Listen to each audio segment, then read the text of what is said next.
Most men think love is luck, a spark, a moment, or a magical connection. They're wrong. Attraction isn't random. It's a process, a predictable chain reaction you can trigger if you know exactly what to do and when to do it. Today, I'm going to show you the step-by-step psychology of how a woman goes from feeling nothing to falling deeply, uncontrollably in love with you. The truth about female desire. Most men have no idea how a woman truly falls in love. They think it's magic, destiny, or some secret quality other men have. They believe women simply choose someone instantly, like flipping a coin. But that's not how it works. The truth is, from the first moment you meet a woman, her desire for you is at zero. Yes, zero. She feels nothing, yet. Attraction is something that grows over time, step by step, until it reaches its peak, love. And here's the first hard truth you must accept. A woman needs time to fall in love with you. There is no instant button, no single compliment, no perfect pickup line, no one magic quality that will make her heart explode the moment she meets you. Think of it like cooking. She's like slow cooked meat. It takes hours to get tender, flavorful, and ready. You, on the other hand, are like instant noodles. You heat up fast, sometimes too fast. That's why most men fail. They rush. They get excited too quickly. They try to force things, texting too much, asking her out repeatedly, or pushing for closeness before she's ready. And the more they push, the faster her interest disappears. The key is simple but powerful. Don't rush. Be calm. Give her space. If she wants to see you, great. If she doesn't, also fine. Never act desperate. Desperation is like bad cologne. It's impossible to ignore, and it makes her want to leave. But patience alone isn't enough. There's one concept that changes everything, and once you understand it, you'll see attraction in a whole new way. That concept is investment. Investment means the time, effort, or energy someone puts into something. And here's the psychological truth. The more a person invests in something, the more they value it. If she invests in you, whether through her time, her attention, or her actions, she will value you more, desire you more, and may even start chasing you. Most men get this backwards. They do all the investing themselves. They pay for everything, do all the work, solve all her problems. It sounds romantic, but when something comes too easily, people value it less. It's human nature. Machiavelli said it centuries ago. People value most what costs them effort to get. If she invests in you, she's not just giving you something. She's building an emotional stake in you, and that's when attraction starts to grow. There are 3 types of investment you must master. 1. Gradual obedience, getting her to say yes to small requests and actions. 2. Mental rumination, getting her to think about you when you're not around. 3. Time investment, getting her to spend meaningful time with you. Each works in a different way, and when combined in the right order, they can make falling in love almost inevitable. In the next part, we'll break down the first 2 types of investment, and I'll show you exactly how to plant the seeds of attraction without her even realizing it's happening. Gradual obedience, the art of the yes. Every time a woman says yes to you, whether it's a request, a suggestion, or a moment of physical leadership, her connection to you grows. It's subtle. She won't even realize it's happening, but her brain starts to associate you with leadership, with influence, and with a sense of direction in her life. Think of it like building a staircase. Each yes is a step. One step isn't much, but when you have enough of them, you've built a path directly to her emotions. There are 3 levels to this. 1. Simple requests. These are low effort, easy to say yes to actions, Examples: can you pass me the napkin? Meet me at 4. Hold this for a second. They seem harmless, but each one builds the habit of her following your lead. 2. Direct commands. Here, you add confidence and charm. Examples: pass me the napkin, beautiful. Let's dance. Come stand over here. You're still being respectful, but you're guiding the interaction more firmly. 3. Physical leadership. This is the deepest level, where you lead through touch and movement. Examples: holding her hand to guide her through a crowd, moving her closer to you during a conversation, kissing her when the moment feels right. Physical leadership creates a sense of safety and connection if she's comfortable with it. Important: start small. You can't jump from never having touched her to suddenly grabbing her hand out of nowhere. Each level prepares the ground for the next. 2. Mental rumination, living in her head. If gradual obedience is about getting her to take action for you, mental rumination is about getting her to think about you when you're not around. Because the more she thinks about you, the more she feels drawn to you. Here's why. Our emotions are tied to our focus. If someone occupies our thoughts repeatedly, our feelings toward them, good or bad, tend to intensify. This is why obsession often comes from uncertainty, mystery, and small triggers that make someone replay moments in their mind. Ways to create mental rumination. 1. Small tasks. Give us something simple to do for you. Remind me to tell you that story later. Find me that song you mentioned. These keep you in her thoughts after the interaction ends. 2. Mystery about you. Drop hints about your life without explaining everything. I once had the craziest night in Paris. I'll tell you someday. There's something about me you'll never guess. Humans are wired to want to fill in blanks. That curiosity keeps her mind looping back to you. 3. Advanced. Triggering strong emotions. One risky but powerful method is making her briefly angry or frustrated in a playful way. Why? Because strong emotions, positive or negative, are memorable. But be careful. If you go too far, it can damage trust.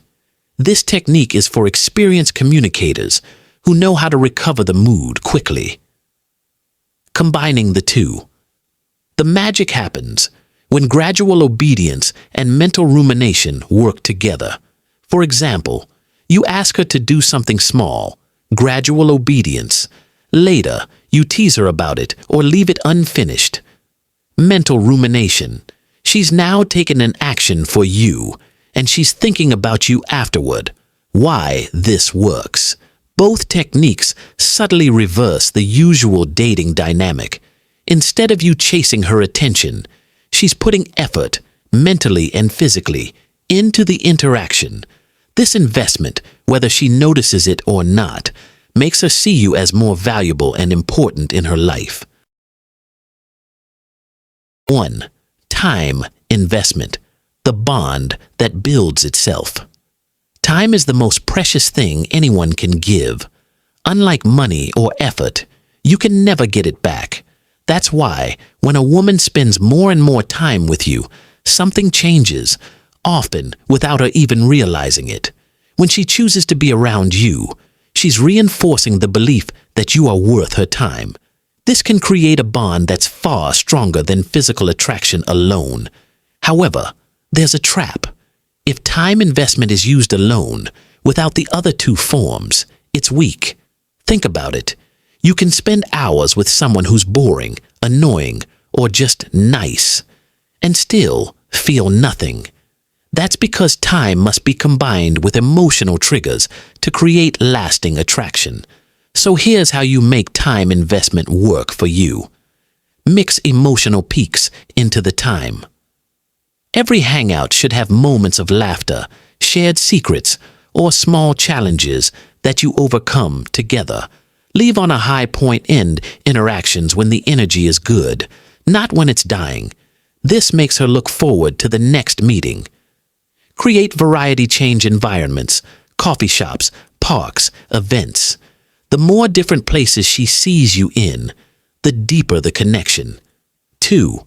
Show value before asking for investment. This part is critical.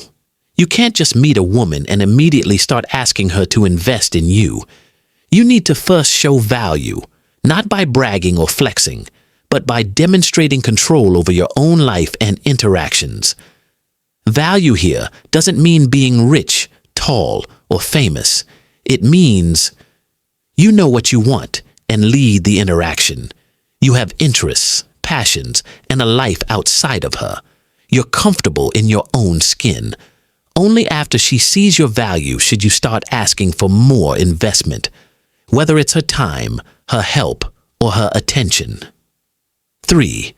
Adjust for her personality. Not all women respond to investment the same way. Some are naturally cautious and need more time before they trust you enough to invest deeply. Others are more impulsive and will respond quickly to strong leadership. If she's cautious, use smaller steps. Build comfort first. If she's more adventurous, you can increase the pace. But still, watch her reactions carefully. 4. The power of timing. When you ask for investment is just as important as what you ask for. Best time. When she's in a positive emotional state, after laughing, sharing a story, or having a deep conversation. Worst time.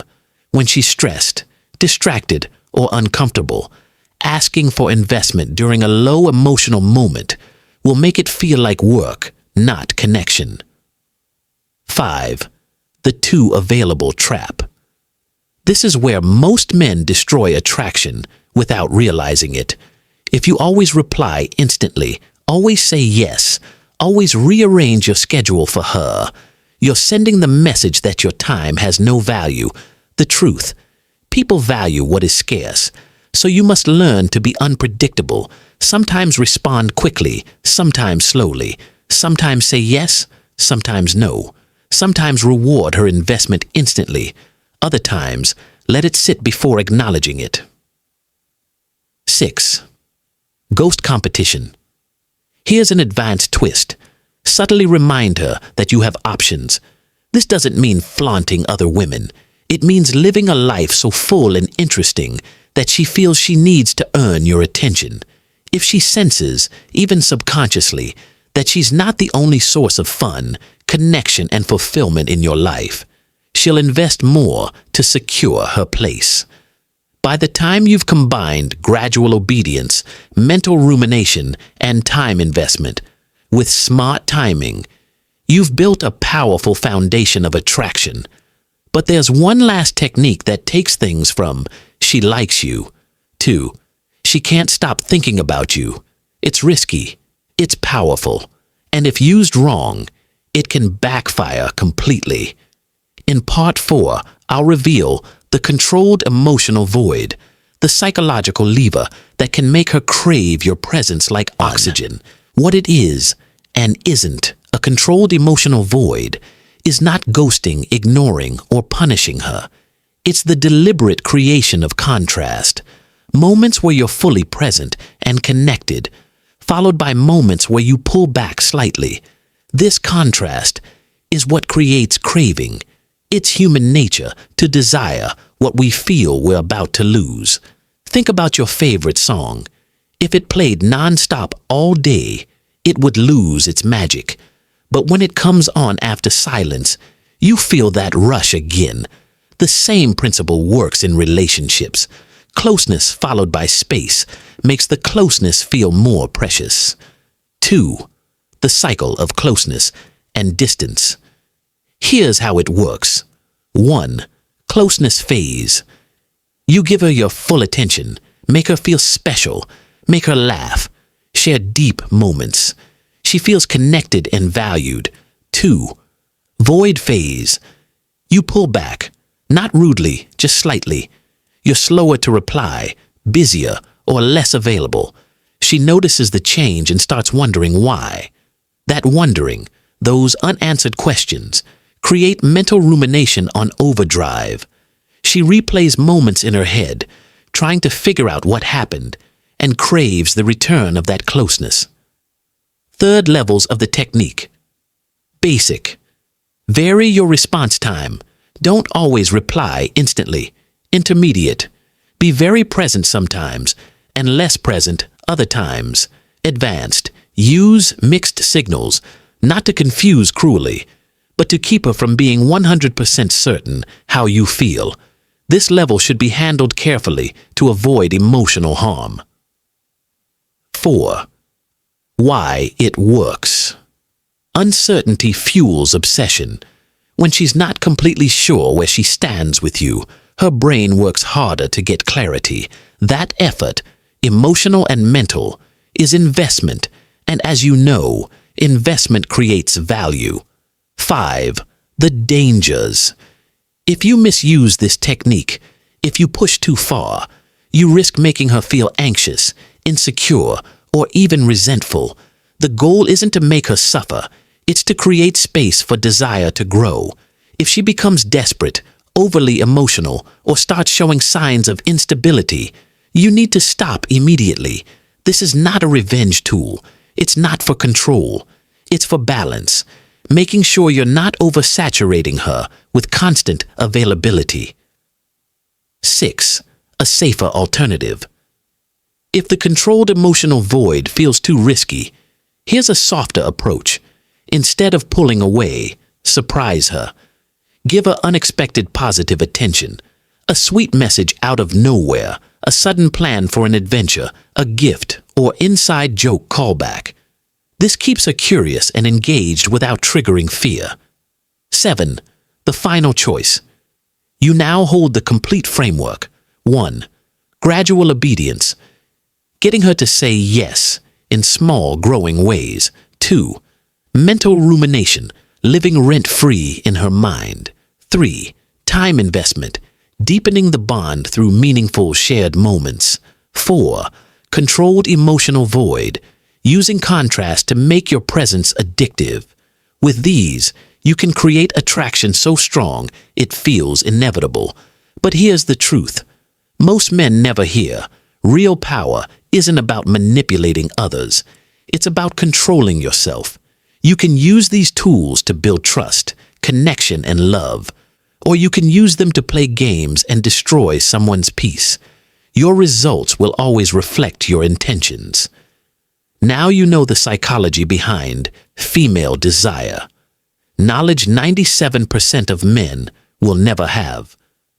The question is no longer if you can make her fall in love. The question is, how will you use what you now know?